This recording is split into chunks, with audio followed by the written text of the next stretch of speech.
Vamos rezar juntos, em nome do Pai, do Filho e do Espírito Santo. Amém. Amados filhos, nós iremos meditar a liturgia do Domingo de Ramos da Paixão do Senhor. Como ler a Paixão? A liturgia do Domingo de Ramos tem seu ápice na leitura da narração da Paixão do Senhor. Para muitos cristãos, é a única oportunidade que tem para ouvir durante a Assembleia Litúrgica essa parte do Evangelho. Foi estranho à primeira vista. A liturgia inseriu essa leitura no quadro do Domingo de Ramos, que se caracteriza por um clima de festa e de triunfo.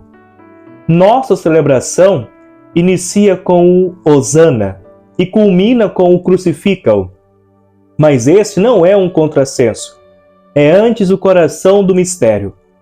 O mistério que se quer proclamar é esse: Jesus se entregou voluntariamente à sua paixão. Não se sentiu esmagado por forças maiores do que ele. Foi ele que, prescrutando a vontade do Pai, compreendeu que havia chegado a hora e a acolheu com a obediência livre do Filho e com infinito amor para os homens. Sabendo Jesus que chegara a sua hora de passar desse mundo ao Pai, como amasse aos seus que estavam no mundo, até o extremo os amou. As narrativas da paixão estão na origem, não no fim do Evangelho. As biografias dos homens ilustres começam com a narração do nascimento e acabam com a morte. A biografia de Jesus, se pode falar de biografia, começou com a narração da morte e só mais tarde chegou a narração do nascimento. As narrativas da paixão foram as primeiras, com efeito, a se formar na tradição e ser redigidas por escrito, tanto que os evangelhos foram assim definidos: narrativas da paixão precedidas por uma ampla introdução. A concordância entre os 4 evangelistas é nelas muito maior do que no resto do evangelho. Quanto à trama essencial dos fatos, a concordância, aliás, é total. Todos os argumentos elaborados ao longo dos séculos pela crítica dos descrentes para demolir sua veracidade faliram miseravelmente. A simplicidade despojada, o tom narrativo isento de polêmica, a parte mesquinha que fazem os mesmos autores da narrativa, as próprias incoerências que não se teve a preocupação de eliminar, tudo concorre para dar a impressão de um testemunho objetivo e de primeira mão, diante do qual as reconstruções críticas modernas acabam por parecer sempre mais ou menos arbitrárias e tendenciosas. Quando se lê a narrativa da paixão com os olhos de estudiosos e de historiadores, eis o problema fundamental. Quem foram os responsáveis pela morte de Jesus? Os judeus ou os romanos? Jesus morreu por motivos religiosos ou por motivos políticos? Depois da última guerra, a tragédia do povo hebreu e a participação dos cristãos nas lutas de libertação fizeram que esse problema viesse à tona e acabasse apaixonando os leitores do Evangelho mais do que qualquer outro assunto. A pesquisa mais equilibrada já respondeu a essas interrogações. Jesus foi condenado conjuntamente pelos judeus e pelos romanos. Em sua morte se realizou uma estranha coincidência de motivos religiosos e de motivos políticos.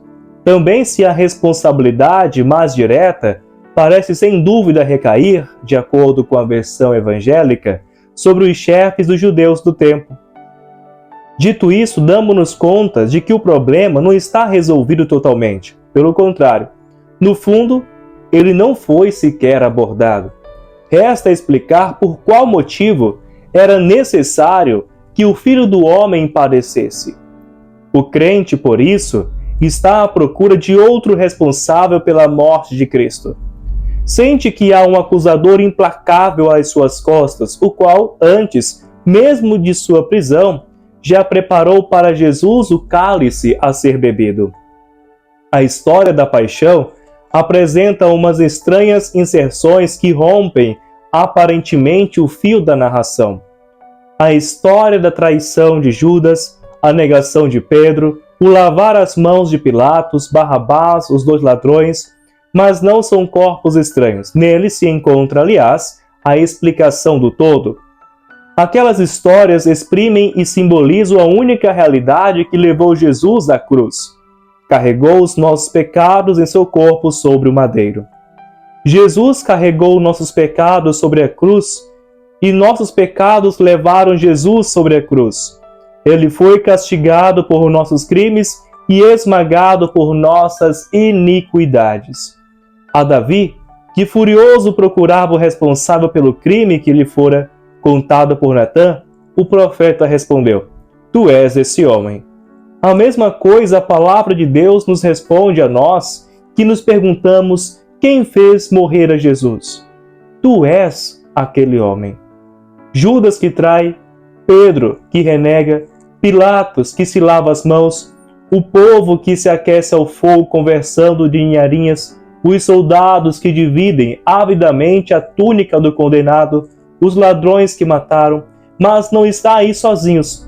Atrás deles há multidões, e lá estamos nós também.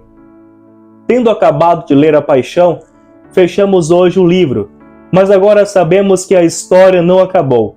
Continua e está agora em ato. Os acusadores de uma vez morreram. Escreveu um judeu como conclusão de um livro apaixonado sobre o processo de Jesus. As testemunhas foram para casa. O juiz deixou o tribunal, mas o processo de Jesus continua ainda. Para ele, o processo de Jesus continua nos processos contra os judeus de todos os tempos. Também para nós cristãos, o processo de Jesus e sua paixão continuam, mas em um sentido bem diferente. Em 2 sentidos. O processo renova-se em cada discípulo e em cada homem que sofre e é perseguido como Jesus pela justiça, e é renovado por qualquer pessoa que se abandona ao pecado. Pois com isso se prolonga o grito: não, a este não, mas a Barrabás, crucifica-o. Cabe a nós escolher com que atitude queremos entrar na história da paixão de Cristo. Com a atitude de Cirineu, que se coloca ao lado de Jesus, ombro a ombro, para carregar com ele o peso da cruz, com a atitude das mulheres que choram, do centurião que bate no peito e de Maria que fica silenciosa ao pé da cruz, ou se queremos entrar com a atitude de Judas, de Pedro, de Pilatos e daqueles que olham de longe para ver como irá terminar aquele episódio. A narrativa da paixão que acabamos de ouvir terminou com a imagem da pedra rolada na entrada do sepulcro. Sabemos, porém, que aquela pedra não adiantou. Jesus ressuscitou e está sentado à direita de Deus Pai. Contudo, enquanto dura esse mundo de dor e de pecado, ele está misteriosamente no sepulcro. Não ressuscitou ainda totalmente.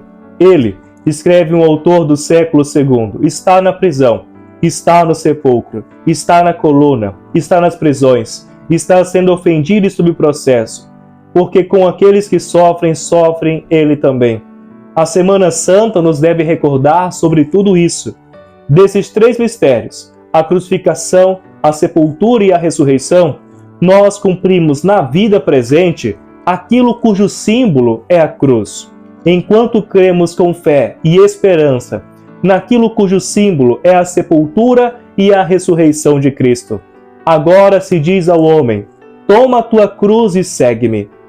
Toda a nossa vida é, em certo sentido, uma Semana Santa, se a vivemos com coragem e fé na espera do 8º dia, que é o grande domingo do repouso e da glória eterna. Nesse tempo, Jesus nos repete o convite que dirigiu a seus discípulos no Horto das Oliveiras: ficai aqui e vigiai comigo.